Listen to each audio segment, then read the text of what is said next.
களத்தில் விஜய் அது வெற்றிகரமாக போயிட்டு இருக்கா? இல்லை, வெற்றிகரமாக போய்கிட்டு இருக்கா என்பதையும் தாண்டி வேகமாக போக முடியவில்லை என்பதாக காட்சிகள் வந்து காட்டுது. திருச்சியில் அவர் தொடங்குறாரு அவருடைய பரப்புரைக்கான தொடக்கம் என்பது. அப்போ 2026 சட்டமன்ற தேர்தலில் தமிழ்நாட்டில் இருக்கின்ற ஆட்சியை என்ன வீழ்த்த வேண்டும் அல்லது மாற்ற வேண்டும் என்பதற்காக அவர் வந்து அரசியல் களம் இறங்கியிருக்கிறார் என்பதுதான் சாரம்.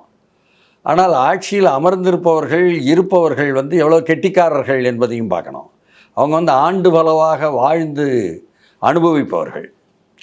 திருச்சி என்பதை பொறுத்தவரையும் திருச்சிக்கு என்று சொல்லி தனியாக திராவிட முன்னேற்றக் கழகத்திற்கு ஒரு வரலாறு இருக்குது.